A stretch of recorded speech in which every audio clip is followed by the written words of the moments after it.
बातमीपत्रात आता पाहूयात गल्लीपासून ते दिल्लीपर्यंतच्या ताज्या घडामोडींचा धावता आढावा। अयोध्येत रामलल्लाच्या प्राणप्रतिष्ठेनंतर 673 दिवसांनी पंतप्रधान मोदी आणि संघाचे प्रमुख मोहन भागवत यांनी राम मंदिराच्या शिखरावर ध्वजारोहण केलं। सकाळी 11:50 अभिजित मुहूर्ताच्या वेळी बटन दाबताच 161 फूट उंच शिखरावर 2 किलोचा भगवा ध्वज फडकला। यासोबतच राम मंदिराचं काम पूर्ण झालं। या दरम्यान पंतप्रधान मोदी भावूक झाले। त्यांनी हात जोडून धर्मध्वजाला नमस्कार केला। पंतप्रधान म्हणाले, आज शतकानुशतके जुन्या जखमा भरून निघाल्या आहेत। आपल्या देशाला गुलामगिरीच्या मानसिकतेतून मुक्त करू। तत्पूर्वी राम मंदिरात पंतप्रधान मोदींनी मोहन भागवत यांच्या समवेत पहिल्या मजल्यावरील राम दरबारात पहिल्यांदाच पूजा आणि आरती केली। त्यांनी रामलल्लाचं दर्शन घेतलं। पंतप्रधान रामलल्लासाठी वस्त्र घेऊन आले। त्यांनी सप्त ऋषींचं दर्शन घेतलं। भगवान शेषावतार आणि लक्ष्मण यांची पूजा केली। यापूर्वी पंतप्रधान मोदींनी साकेत कॉलेजपासून राम जन्मभूमीपर्यंत सुमारे 1.5 किलोमीटर लांबीचा रोड शो केला। यावेळी शालेय विद्यार्थ्यांनी ताफ्यावर फुले उधळली आणि जागोजागी महिलांनी त्यांचं स्वागत केलं। यापूर्वी ध्वजारोहण समारंभासाठी अमिताभ बच्चन यांच्यासह अनेक सेलिब्रिटींना निमंत्रण पाठवण्यात आलं होतं, अशी ही चर्चा होती, परंतु अद्याप कोणीही पोहोचलेलं नाही। सध्या शंकराचार्यांना वगळता राम मंदिर परिसरात देशभरातील मठांचे संत उपस्थित आहेत। शहर 1000 क्विंटल फुलांनी सजवलेलं आहे। मंदिराची 5 स्तरीय सुरक्षा व्यवस्था लागू करण्यात आली आहे। ETS, NSG कमांडोनी संपूर्ण परिसर वेढला आहे। याशिवाय SPG, CRPF आणि PSCचे जवानही तैनात आहेत। यापूर्वी सकाळी रामलल्लाची आरती करण्यात आली। रामलल्लांनी आज सोने आणि रेशीम धाग्यांनी बनवलेले पितांबर वस्त्र परिधान केलं आहे। परळीतील प्रचार सभेत केलेल्या विधानामुळे माजी मंत्री धनंजय मुंडे यांच्यावर राजकीय वादंग निर्माण झालाय। संतोष देशमुख हत्या प्रकरणातील आरोपी वाल्मिक कराड याची त्यांनी सभेत आठवण काढल्याचं वक्तव्य समोर आलं आणि त्यावर विरोधी प्रतिक्रिया उमटू लागल्या। आज एक व्यक्ती आपल्यासोबत नाही याची जाणीव होते असं मुंडे म्हणाल्यानंतर त्यांच्या बोलण्याचा अर्थ, त्यामागील संकेत आणि ते कोणाच्या संदर्भात बोलत होते याबाबत चर्चा रंगली आहे। या विधानानंतर राजकीय वर्तुळात संताप, संभ्रम आणि टीकेचं वातावरण निर्माण झालं। विशेषतः कराडसारख्या व्यक्तीचा संदर्भ सभेत आणणं योग्य होतं का हा प्रश्न विविध ठिकाणी उपस्थित होतोय। या संपूर्ण घटनेमुळे प्रचार सभेपेक्षा या वक्तव्याची चर्चा होतीये।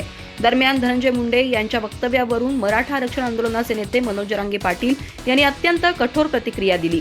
त्यांनी थेट शब्दात मुंडेंवर हल्ला चढवत म्हटलं, असा माणूस जर कुणाला आठवत असेल तर त्याच्या इतका नीच माणूस नाही। संतोष देशमुख यांच्या हत्येसारख्या गंभीर प्रकरणाशी संबंधित व्यक्तीची कमतरता भासते असे सांगणारे नेते जनतेसमोर कोणतं मूल्य ठेवत आहेत असा सवाल त्यांनी उपस्थित केला।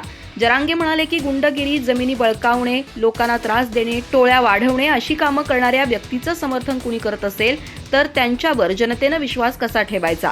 त्यांच्यामध्ये राजकारणात येणारे लोक जनतेसाठी आदर्श असावेत, पण काही नेत्यांच्या वागणुकीमुळे हा आदर्श कोसळतोय। मनोज जरांगे यांनी यापूर्वीही राज्य सरकारवर, विशेषतः उपमुख्यमंत्री अजित पवार आणि मुख्यमंत्री देवेंद्र फडणवीस यांच्यावर अपराध्यांना संरक्षण दिल्याचा आरोप केला होता। या घटनेनंतर त्यांनी पुन्हा एकदा या नेत्यांना उद्देशून तुम्ही आता तरी डोळे उघडा असं आवाहन केलं। त्यांच्या म्हणण्यानुसार समाजात गुन्हेगारी वाढण्याचं सर्वात मोठं कारण म्हणजे राजकीय पाठिंबा। जर अशा व्यक्तींना संरक्षण मिळत राहिलं तर सामान्य लोकांच्या सुरक्षिततेवर परिणाम होतो आणि कायदा सुव्यवस्थेवर प्रश्नचिन्ह उभं राहतं। जरांगे यांनी स्पष्टपणे सांगितलं की गोरगरिबांचे मुडदे पाडणाऱ्यांना संरक्षण देणाऱ्या नेत्यांनी सावध झाले नाही तर त्यांचीही राजकीय ओळख या पापात जळून जाईल। त्यांच्या या वक्तव्यानं वातावरण अधिक तापलं आहे। महाराष्ट्रातील आगामी स्थानिक स्वराज्य संस्थांच्या निवडणुकांसाठी अत्यंत महत्त्वाची ठरणाऱ्या OBC आरक्षणाच्या प्रश्नावर आज सर्वोच्च न्यायालयात सुनावणी झाली। सरन्यायाधीश सूर्यकांत आणि न्यायमूर्ती जॉयमाला बागची यांच्या पीठासमोर ही सुनावणी झाली। केंद्र सरकारतर्फे हजर असलेल्या सॉलिसिटर जनरल तुषार मेहता यांनी सरकारला अधिक माहिती गोळा करण्यासाठी थोडा अतिरिक्त वेळ देण्याची विनंती केली। ही मागणी मान्य करत न्यायालयाने पुढील सुनावणी 28 नोव्हेंबर रोजी म्हणजेच शुक्रवारी नियोजित केली। या निर्णयामुळे आधीच लांबलेल्या आरक्षण प्रक्रियेत पुन्हा एकदा विलंब झाला असून राज्यातील निवडणुकांवर अनिश्चिततेचं वातावरण निर्माण झालंय। याचिकाकर्त्यांनी सुनावणी दरम्यान ठामपणे सांगितलं की अनेक नगर परिषदांमध्ये 50% मर्यादेचं उल्लंघन होत आहे आणि निवडणूक प्रक्रिया आधीच सुरू असल्याने आणखी वेळ देणं अयोग्य आहे। अर्ज दाखल करण्याची अंतिम मुदत पार गेल्यामुळे उमेदवार निवडणूक प्रक्रियेत सक्रिय झाले आहेत, असंही त्यांनी स्पष्ट केलं। बांटिया आयोगापूर्वीच्या परिस्थितीत OBC आरक्षण अस्तित्वात नव्हतं आणि त्या काळातील कायदा सर्वोच्च न्यायालयानेच निश्चित केला होता, अशी ही आठवण याचिकाकर्त्यांनी न्यायालयाला करून दिली। त्यामुळे या टप्प्यावर बदल करणं योग्य नाही आणि वेळ वाढवून घेण्यामागे हेतुपुरस्पर विलंब दिसत असल्याचा आरोपही त्यांनी केला.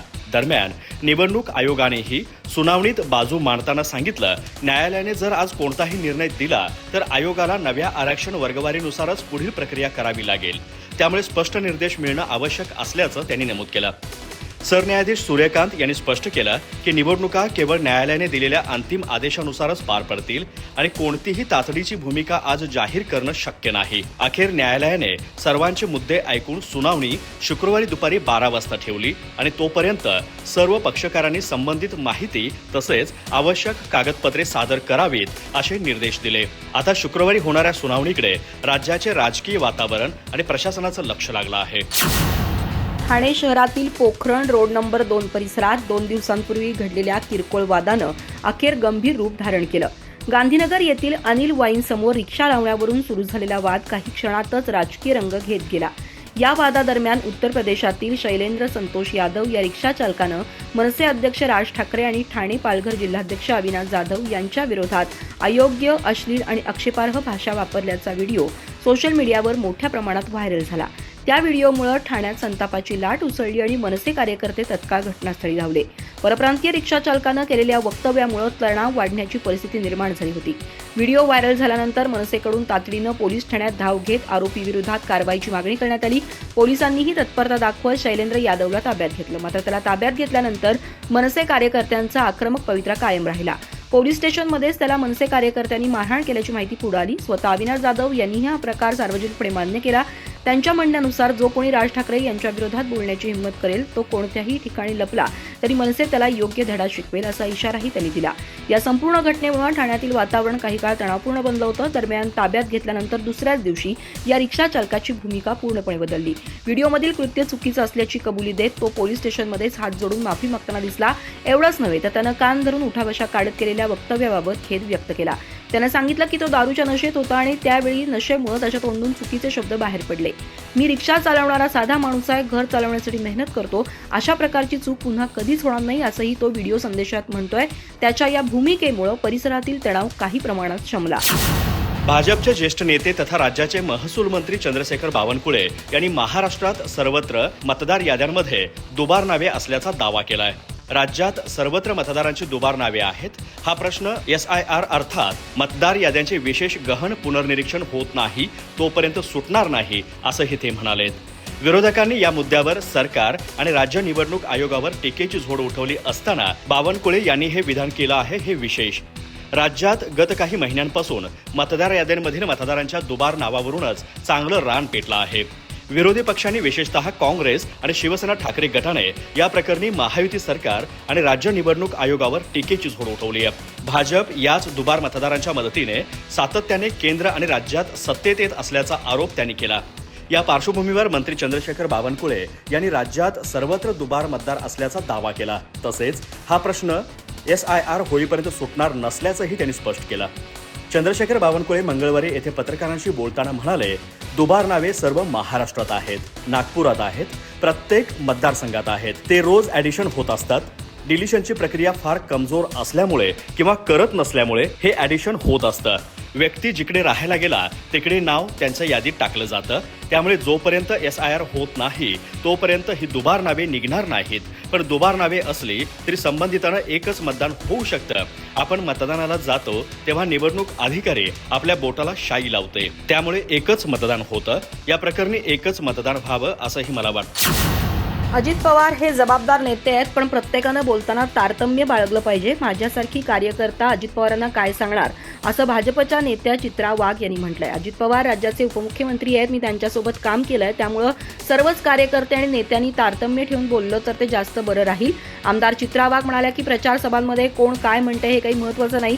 राज्याचे प्रमुख मुख्यमंत्री देवेंद्र फडणवीस आहेत. त्यांच्या नेतृत्वामध्ये महाराष्ट्र प्रगती करतोय. त्यामुळे कोण काय बोलतो याला फारसं महत्त्व नाही. निधीच्या चाव्या आमच्या हातात या राष्ट्रवादीच्या प्रचार मुद्द्यावर बोलताना त्यांनी असं म्हटलंय. आमदार चित्रा वाघ म्हणाल्या की निवडणुकीच्या प्रचार सभांमध्ये प्रत्येकानं आपलं काम सांगावं आणि यापुढे काय काम करणार आहे हे सांगावं. त्याचा जास्त फायदा होईल. काही ठिकाणी आम्ही युतीमध्ये तर काही ठिकाणी आम्ही स्वतंत्र लढत आहोत. लोकांसाठी आपण काम केलं तर लोक ती कामं विसरत नाहीत. जनता सुज्ञ असल्यानं आपण केलेलं काम आणि लोकांचा विश्वास यावर या निवडणुका आहेत. चित्रा वाघ म्हणाल्या की निवडणुकीचा निकाल ज्यावेळी मवियाच्या बाजूने लागला तेव्हा त्यांनी जल्लोष केला. त्यावेळी सर्व संस्था चांगल्या होत्या. निवडणुकीचा निकाल त्यांच्या विरोधात लागला की त्यांनी निवडणूक आयोगाने आमच्यावर टीका करायला सुरुवात केली.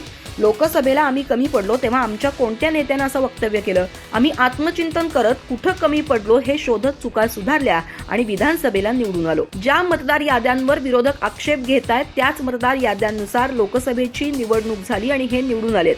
मग हे सर्वजण बोगस आहेत का, असा सवाल वाघ यांनी केला. यांच्या आरोपावर निवडणूक आयोग बघून घेईल. राष्ट्रवादी काँग्रेस पार्टी शरदचंद्र पवार पक्षाचे अध्यक्ष शरद पवार यांनी मुंबई महापालिकेपासून भाजपला दूर ठेवण्यासाठी आता दंड थोपाटलेत. मनसेच्या मुद्द्यावर शिवसेना, उद्धव बाळासाहेब ठाकरे पक्ष आणि काँग्रेसमध्ये तणाव वाढल्यानंतर आता त्यांनी महाविकास आघाडीची सूत्रे आपल्या हाती घेतली आहेत. त्यांनी भाजपला मुंबईपासून दूर ठेवण्याचं एकमेव टार्गेट ठेवलंय. या प्रकरणी त्यांची काँग्रेस हायकमांडशी चर्चा करून मुंबई काँग्रेसची समजूत काढण्याचा निश्चय केला आहे. मनसे विरोधकांच्या तंबूत आली तर मराठी मतांची फाटाफूट टाळून मुंबईत महाविकास आघाडीचा विजय सहज सोपा होईल असा त्यांचा होरा आहे. सूत्रांच्या माहितीनुसार यासाठी त्यांनी मुंबई काँग्रेसची समजूत काढण्याचा आणि प्रसंगी काँग्रेस हायकमांडशी चर्चा करून मनसेला महाविकास आघाडीत घेण्याचा निश्चय घेतला आहे.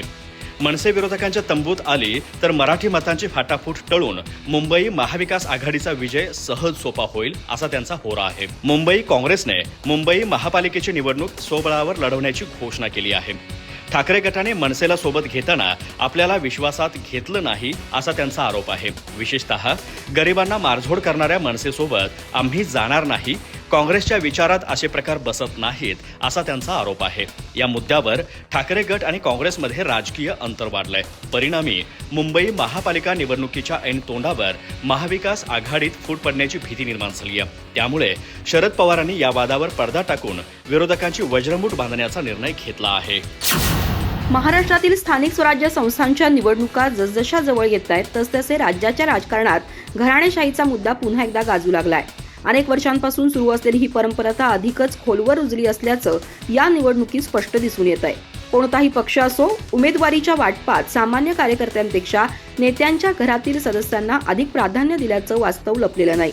यामुळे कोणत्याही पक्षाचं नाव पुढं करत असले तरी प्रत्यक्षात सत्ता आणि नेतृत्व हे काही विशिष्ट कुटुंबाच्या भोवतीच फिरत असल्याची भावना कार्यकर्त्यांमध्ये वाढू लागली आहे. या पार्श्वभूमीवर काही नगर परिषदांमधील उमेदवारीनं तर घराणेशाहीचा कळस गाठल्याची चर्चा सुरू झाली आहे. पुळगाव बदलापूर नगर परिषदेत तर हा प्रकार सर्वाधिक चर्चेत आहे. शिवसेना शिंदे गट या पक्षानं शहराध्यक्ष वामन म्हात्रे यांच्या संपूर्ण कुटुंबालाच तिकीट देऊन सर्वांचंच लक्ष वेधलंय. वामन म्हात्रे स्वतः, त्यांची पत्नी, भाऊ, भाऊजाई, मुलगा आणि पुतण्या यांना एकाच वेळी उमेदवारी देण्यात आली आहे. एका कुटुंबातील 6 जण थेट मैदानात उतरल्यानं बदलापूर शहरात राजकीय वातावरण तापलंय.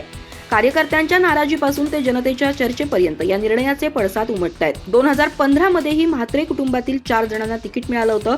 त्यामुळे घराणेशाहीचा हा पॅटर्न पुन्हा एकदा उघड झालाय. आता या निर्णयावर मुख्यमंत्री एकनाथ शिंदे किंवा इतर नेते काय म्हणतात याकडे राज्याचं लक्ष लागलंय. फक्त शिवसेनाच नव्हे तर भाजपमध्येही यावर्षी हा कल दिसून येतोय. नांदेड जिल्ह्यातील लोहा नगर परिषद निवडणुकीत भारतीय जनता पक्षानेही एकाच कुटुंबातील 6 जणांना उमेदवारी देत आश्चर्याचा धक्का दिलाय. नगराध्यक्ष पदासाठी गजानन सूर्यवंशी यांच्या नावासोबतच त्यांची पत्नी, भाऊ आणि इतर नातेवाईकांना नगरसेवक पदासाठी स्थान देण्यात आलंय. त्यामुळे भाजपनं घराणेशाही विरोधातील आपली भूमिका स्वतःच गोंधळात टाकल्याची टीका विरोधकांकडून होतीये. पंतप्रधान नरेंद्र मोदी यांनी अनेकदा विरोधकांच्या घराणेशाहीवर टीका केली असतानाच स्थानिक पातळीवर मात्र अशा प्रकारे तिकीट वाटप होत असल्यानं प्रश्नचिन्ह निर्माण झालंय.